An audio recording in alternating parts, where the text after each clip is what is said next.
learned a lot over the past couple of years, and of course you have an innocent civilian population in Gaza that's caught in the middle. But here at the Civilian Military Cooperation Center, which we are announcing the opening of, you have Israelis and Americans working hand in hand to try to begin the plan to rebuild Gaza, to implement a long-term peace, and to actually ensure that you have security forces on the ground in Gaza, not composed of Americans, who can keep the peace over the long term. So we've got a lot of work left to do. This is going to take a very, very long time, but I think Steve Witkoff, Jared Kushner, and Admiral Cooper behind me have done an incredible job. I want to say just a couple of quick things, and then I want to turn it over to Steve Witkoff. Number one, the Israeli government has been remarkably helpful in this. I want to thank them, thank our Israeli partners, and all the folks particularly who are working hand in hand with their American friends here at the CMCC.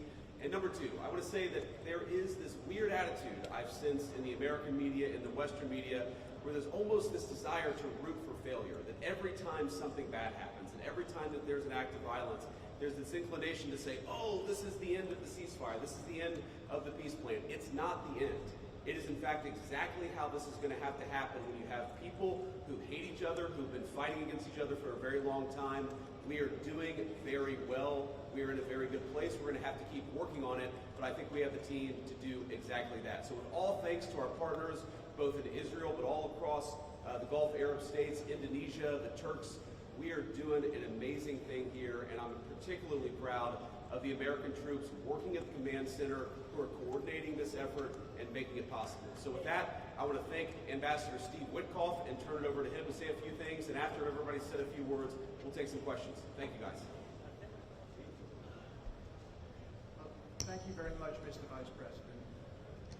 We're really proud of what's happened here. It's an amazing effort. It's a great coordination between our partners. We have a great team. Signing this deal up was a challenge in and of itself, but the implementation, that's where it really is going to be the most important. And I think we are exceeding where we thought we would be at this time. I think the Vice President has come out here. He sees that. The Secretary of State will be out here. I can't tell you what a privilege it is to work with the team that we have, with Jared, who's an extraordinary, the President, of course, the Vice President, and Admiral Cooper. I would also say this. We're learning so much here. This CMCC that we're setting up now, this is going to be used in other conflicts as we figure out all the intricacies of how to modulate a peace deal, go from war to peace. Lastly, in closing, I want to speak about the morning that me and Jared had. We met with 10 hostages and their families, and it was really an emotional moment. And I felt blessed to be in that room. Lots of tears, lots of people really, really grateful to President Trump for getting their children home, and you, of course, Mr. Vice President. And I want to observe that I didn't see any victims in that room. I saw strong people who have come out under very difficult circumstances. Their families are reunited, and they are so grateful. And it was just my privilege as an American to be there. Thank you. Thank you. Thank you, Mr. Vice President. Thank you, Steve. First of all, we really appreciate your visit here. It's given a great boost of energy to everyone here, and your support through this whole effort has been really tremendous. What you see here today is really the opening of the CMCC. This has been something that's been envisioned by CENTCOM. Admiral Cooper will speak about that in a bit. But we always knew that the deal that we were working on would kind of have two phases to it. The first phase was obviously getting the live hostages out. We're currently making progress on the hostages, the bodies that are still there. I think almost half are out now, and we had very good meetings with the Israelis. I know the Vice President's here to put a lot of effort into that today to hopefully make sure we can complete that mission in phase two. At the same time, the humanitarian aid, there's actually been surprisingly strong coordination between the United Nations and Israel, which is something that we've been able to help synthesize, get each other to air their concerns and to find out how we can do it better so that the aid reaches the people in Gaza and doesn't go into the wrong hands there. Finally, I'll say that there has already been a lot of efforts over the last years by really concerned people to think about what happens next in Gaza. And there's a lot of great things happening here. More will be released in the coming days. But the most important thing here is to figure out how you really get a good deconfliction coordination center. This really has been a startup. There's been a lot that's been done. It's amazing to think it's only been a week, but I actually, with the pace of work and the commitment of everybody, I think in a week from now you'll see even more progress. I want to echo what the Vice President said about how a lot of people are getting a little hysterical about different incursions one way or the other, but what we are seeing is that things are going in accordance. Both sides are transitioning from 2 years of very intense warfare to now a peacetime posture, and really thanks to Admiral Cooper, CENTCOM, and the CMCC to try to build that deconfliction mechanism in order to make sure that we can get to a proper de-escalation. We have some flags that we put up here. This is not fully representative of the countries that are here. It's happening very rapidly, that people are agreeing to come on board, agreeing to help. People really want to be a part of this, and it's just happening very, very quickly. So we'll try to continue to give the updates as it progresses, but really just thank you to the entire team here who's made all this possible. It's been a lot of sleepless nights, around the clock effort, and it's really been great coordination because everyone believes that it is possible to create something better in Gaza, and we have to believe it, we have to work hard for it, and if we all work hard to do that, then I do believe a great outcome is possible. Thanks, Sheriff. Admiral? Well, Mr. Vice President, thank you for joining us here today at the CMCC. Consistent with our Commander-in-Chief's direction, this facility will be the hub for the delivery of everything that goes into Gaza as we look to the future, delivering on the Commander-in-Chief's commitments. 200 of America's sons and daughters who wear the cloth of the nation have stepped up and are serving here. I just couldn't be prouder, and I know that you are as well. Thank you so much. Great. Thanks, Admiral. And gentlemen, we'll take a few questions now. Sir. Ladies and gentlemen, from the Times of Israel. I want to ask about the Turkish role. There's very concerned for Israeli Turkish. Turkey obviously has been a supporter of Hamas. What role will they have, and will they have troops that will be on the ground here or in the Gaza? Well, I think first of all, what troops are on the ground in Israel is going to be a question the Israelis have to agree to, and I'm sure that Prime Minister Netanyahu will have opinions about that, but we think everybody has a role to play here. Some of that's going to be financial, some of that's going to be in reconstruction, some of that's just in communication with the various parties to ensure that this deconfliction process actually works and is implemented. We're not going to force anything on our Israeli friends when it comes to foreign troops on their soil, but we do think that there's a constructive role for the Turks to play, and frankly, they've already played a very constructive role. We're very grateful for that. And you asked, they've supported Hamas in the past. No one who is a party to this conflict can look in the past and not point at something that they don't like or that they disagree with. Everybody who's been involved in this conflict can point at one other person. One of these flags can point at another flag and say, we hate that person for various reasons. The way that we're going to get to peace is to focus on the future, which is what the President of the United States has asked us to do. And we think everybody here is very willing to do that and is very eager to engage in that effort. Ma'am.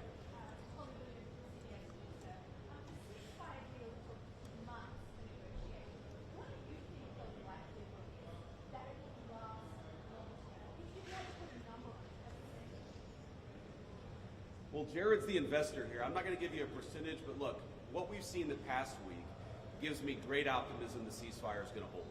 And if we get from where we were a week ago to a long-term, durable peace between Israel and Gaza, there are going to be hills and valleys. There are going to be moments where it looks like things aren't going particularly well. But given that, and given the history of conflict, I think that everybody should be proud of where we are today.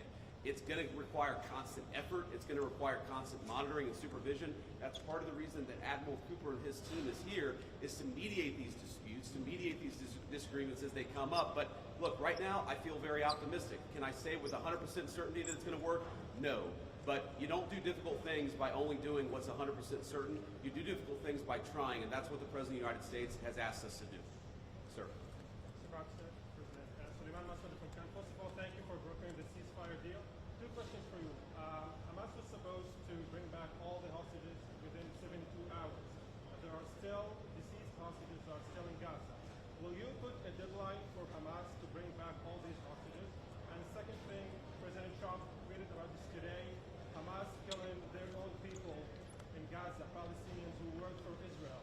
What is your warning to Hamas about Yeah, so Steve, I'm going to ask you to follow up here, but let me say just a couple of words about the deceased hostages. I mean, one of the stations that I met with, one of the groups that's working on this that I met with earlier, they actually have a photo of the 15 deceased hostages who are still in Gaza.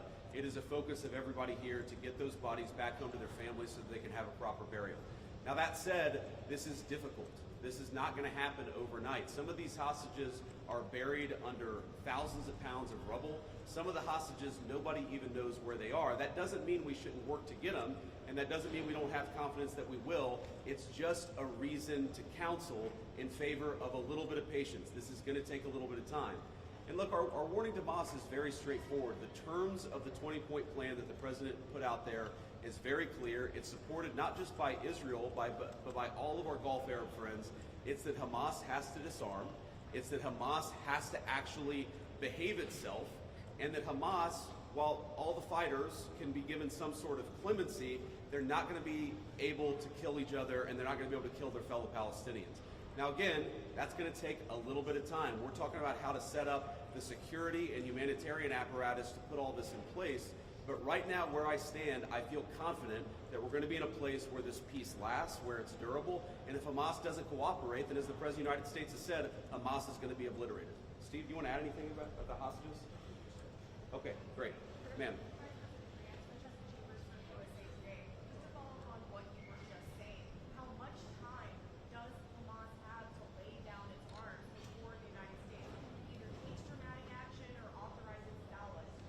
Well, look, the president actually put out a truth this morning that I thought was very instructive. We know that Hamas has to comply with the deal, and if Hamas doesn't comply with the deal, very bad things are going to happen.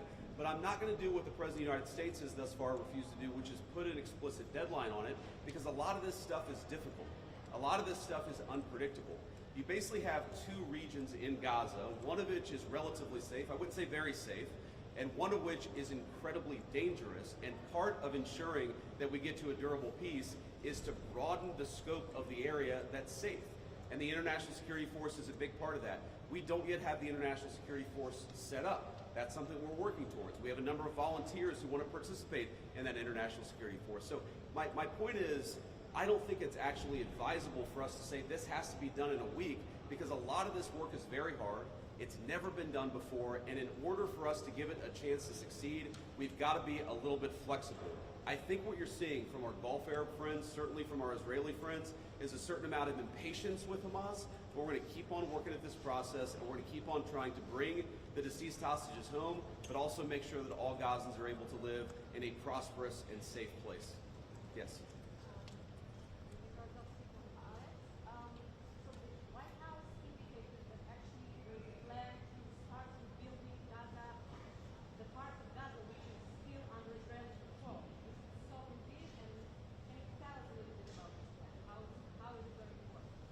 Yeah, Jared, you want to say a few words about that? Okay. So, first of all, no reconstruction aid, no reconstruction funds will be going into areas that Hamas still controls. And as far as the demilitarization goes, once the ISF is up, there needs to be a security force that they can feel safe from, that in order for it to be the transition to be complete. So that needs to happen. There are considerations happening now in the area that the IDF controls, as long as that can be secured, to start the construction as a new Gaza, in order to give the Palestinians living in Gaza a place to go, a place to get jobs, a place to live. So that's one of the many things being considered. Right now, again, there's been several work streams that have occurred over the last years. Those are all being synthesized and updated here at the center, and then they'll go before President Trump and the Board of Peace to get recommendations on what to build, how to phase it. But there's definitely something now that's being very strongly considered. Great. Sir? Thank you so much, sir, for your support to the good state. Oh, sorry. Why don't we do the guy in the back, and then we'll do you in the blue jacket. Thank you. Okay, thank you so much, Go ahead. Mr. Vice President. Could you speak up? Yeah, I will try. So thank you so much, Mr. Vice President. And my question is, from the level of cooperation that you just saw today here in this place, and how you see the, let's say, future of normalization in Israel in the region, if you see like a cooperation, growing cooperation between Israel and other Gulf states that we don't see from the outside. Yeah, well, you know, I think Steve put it best, which is that this model, I think, could serve for a foundation for normalization, not just in the Middle East, but across the world. Because what we're taking, again, is a long-term, protracted conflict with two enemies who really don't like each other, and we're actually creating a model that can lead towards sustainable peace. Now, we know that a lot of our Gulf Arab friends would like to have normalized relations with Israel. We know that getting this peace on a sustainable pathway is sort of the critical first step of that. But look, I feel very optimistic about where we are. Knock on wood, you never know how this stuff is going to go. But given what I've seen, given the incredible talent and effort that's going in to the reconstruction of Gaza, to the long-term security of the Gazans in that territory, I feel very good about where we are. And again, if we get this right, I really do think it's going to be a domino that leads to a lot of further peace all across the region. Sir.